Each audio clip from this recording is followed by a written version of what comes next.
नमस्कार मंडळी, स्वाद आपल्या घरचा या रेसिपी चॅनलवर तुम्हा सर्वांचे अगदी मनापासून खूप खूप स्वागत आहे। आज आपण चमचमीत, खमंग आणि गाड्यावर मिळतात तसे बटाटे वडे घरीच तयार करणार आहोत। आपण कितीही प्रयत्न केला, कितीही मसाले टाकले तरी घरचे वडे बाहेरसारखे का बरं होत नाहीत, असा प्रश्न तुम्हालाही नेहमी पडतोच ना?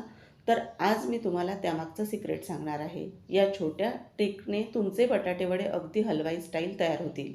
एकदा ही पद्धत वापरून बघा आणि तुम्हाला बाहेरचे वडे खायची कधी गरजच पडणार नाही।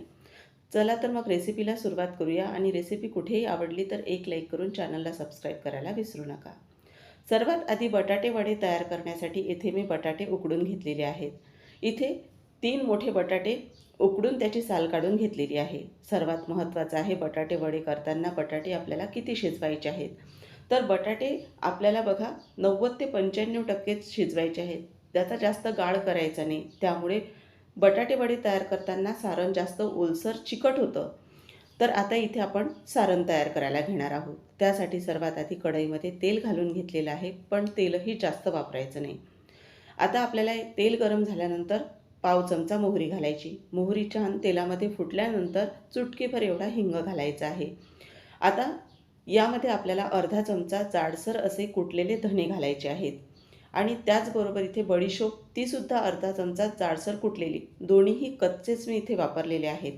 आता यामध्ये आपल्याला एक मध्यम आकाराचा बारीक चिरून घेतलेला कांदा घालायचा आहे। बऱ्याच ठिकाणी बटाटे वडे तयार करताना कांदा घातला जातो किंवा काही ठिकाणी नाही घातला जात।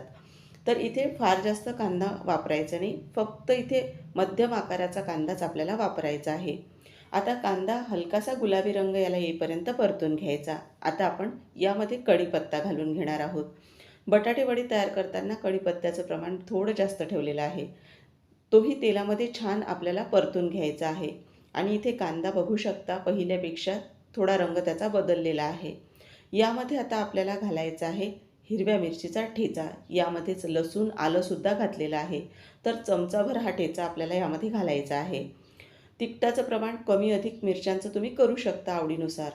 तर इथे आपल्याला हा ठेचा या कांद्याबरोबर चांगला असा परतून घ्यायचा आहे। आता कांदा छान ट्रान्सपरंट झाल्यानंतर यामध्ये आपल्याला हळद घालायची आहे। तर पाव चमचा हळद घातलेली आहे। 1 चमचा इथे आपल्याला गरम मसाला घालायचा आहे।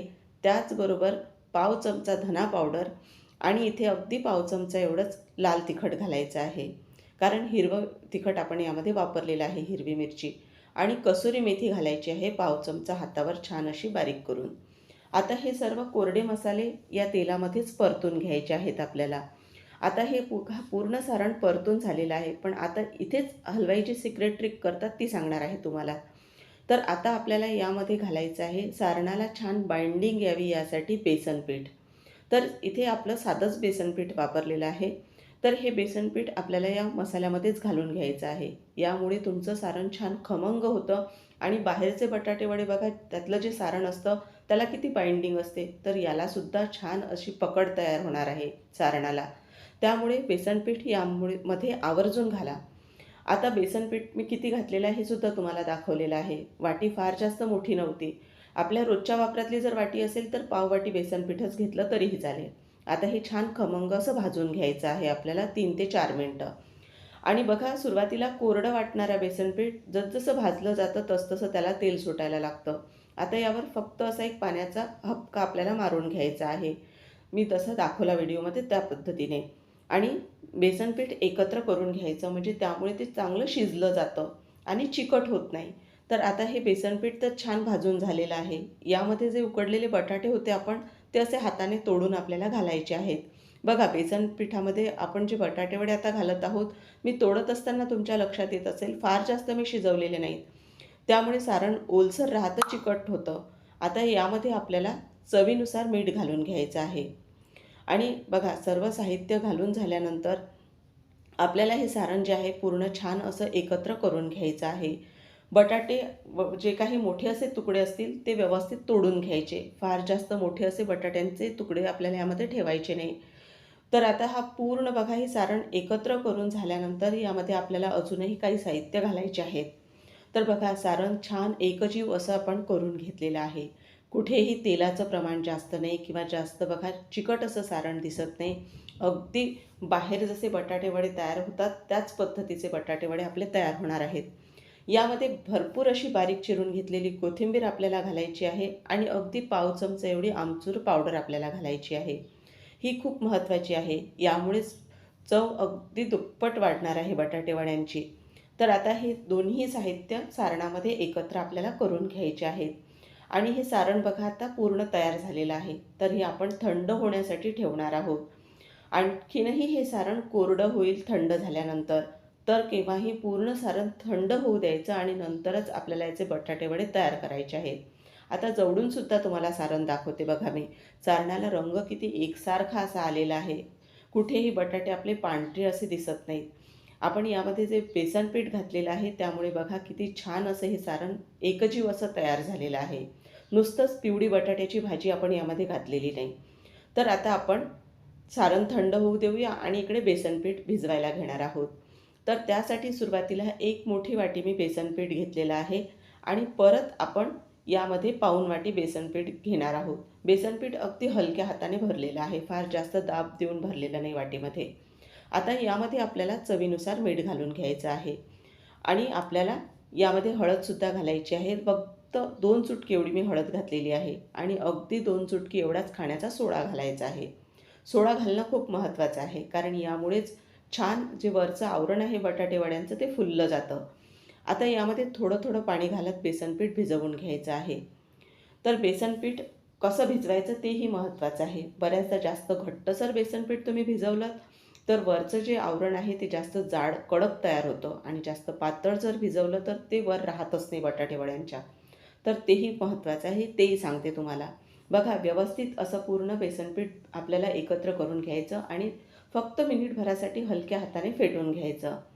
तर इथे तुम्ही बघू शकता जे बेसन पीठ आहे ते आपलं भिजवून तयार झालेलं आहे आणि कन्सिस्टन्सी तुम्ही बघू शकता.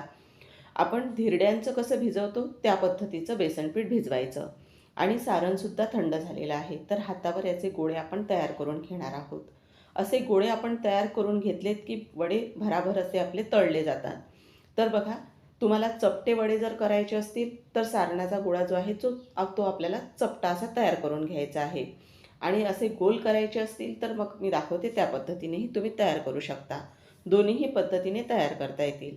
आता सर्वच गोळे मी आधी तयार करून घेते. तर इथे तुम्ही बघू शकता आपण घेतलेल्या सारणामध्ये आपले एवढे गोळे तयार करून झालेले आहेत आणि बेसन पीठसुद्धा तयार झालेलं आहे भिजवून. तर आता वडे तयार करायला घेणार आहोत. तर इथे बघा आपण जे बेसन पीठ भिजवलेलं आहे ते परत एकदा तुम्हाला दाखवते आणि यामध्ये हा गोळा असा आपल्याला पूर्ण बुडवून घ्यायचा आहे आणि बोटाने सहज आपल्याला हा वडा घेऊन तेलामध्ये सोडायचा आहे.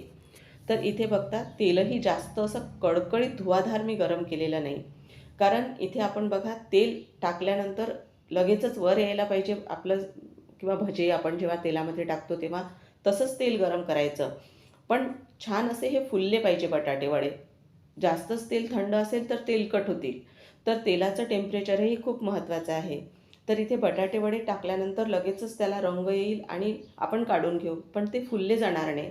त्यासाठी आता इथे गॅसची स्पीड मिडियमच ठेवलेली आहे आणि छान खमंग असे बटाटे वडे आपल्याला तळून घ्यायचे आहेत. तर इथे बघा आलटून पालटून छान यांना मी हलकासा सोनेरी रंग येऊ दिलेला आहे, पण जास्तही असा पिवळसर रंग आलेला नाही. अगदी बघा बाहेर आपण जेव्हा स्टॉलवर पाहतो तेव्हा असेच बटाटे वडे तळून ठेवलेले असतात ना, अगदी तसाच रंग आलेला आहे आपल्या बटाटे वड्यांना आणि तेलकट अजिबातही झालेले नाहीत. आता हे आपण काढून घेणार आहोत आणि परत याच पद्धतीने दुसरी बॅच आपण तळून घेणार आहोत. तर बघा किती छान दिसत आहेत. तर आता दुसरी बॅचही मी तेलामध्ये घालून घेतलेली आहे बटाटे वड्यांची आणि सोबतच आपण हिरवी मिरचीसुद्धा तळायला टाकणार आहोत, कारण हिरव्या मिरचीशिवाय हा नाश्ता तर अपूर्णच आहे. तर हिरवी मिरचीही मी तिला हलकेसे काप दिलेले आहेत आणि तीसुद्धा मस्त यावर हलकेसे डाग पडेपर्यंत आपल्याला तळून घ्यायची आहे. आणि बघा दुसरी बॅचही मस्त आपण छान यावर हलकासा सोनेरी रंग येईपर्यंत तळून घेणार आहोत. तर आता हे सुद्धा आपण तेलामधून बाहेर काढून घेणार आहोत. असं झाऱ्यावर घेऊन याचं पूर्ण तेल झारून घ्यायचं आहे आपल्याला. इथे आपण जी गॅसची स्पीड मिडियम ठेवलेली आहे त्यामुळे तुमचे बटाटे वडे छान हलकेसे आतून खुसखुशीत असे तयार होतात आणि ते जे आवरण आहे बटाटे वड्यांचं त्यावर आतून अशी हलकीशी जाळी तयार होते. तर ही सर्वात महत्त्वाची स्टेप आहे. तर आता ही सुद्धा बटाटेवडे आपण काढून घेणार आहोत आणि इथे बघता बघता आपले सर्व बटाटेवडे तळून तयार झालेले आहेत. तर आता बघा आपण ताटात सुद्धा काढून घेते मी आणि तुम्हाला तोडूनही दाखवते. तर इथे बघू शकता बटाटेवडे तर तयार झालेले आहेत. आता तोडूनही बघूया. आपण इथे गॅसची स्पीड मीडियम ठेवून बटाटेवडे बघा तळून घेतलेले आहेत. त्यामुळे त्यांना किती एकसारखा असा रंग आलेला आहे. तर मंडळी तुम्हीही नक्की या पद्धतीने एकदा हे बटाटेवडे तयार करून बघा. खरंच सांगते इतके चवीला भारी तयार होतात की तुम्हाला अजिबातही बाहेरचे बटाटेवडे खायची गरजच पडणार नाही. तर आजची ही रेसिपी तुम्हाला कशी वाटली? तुम्हाला रेसिपी थोडी जरी आवडली असेल तर एक लाईक करून चॅनलला सबस्क्राईब करायला विसरू नका. पुन्हा अशाच एखाद्या छानशा रेसिपीसह नक्की भेटूया. तोपर्यंत धन्यवाद.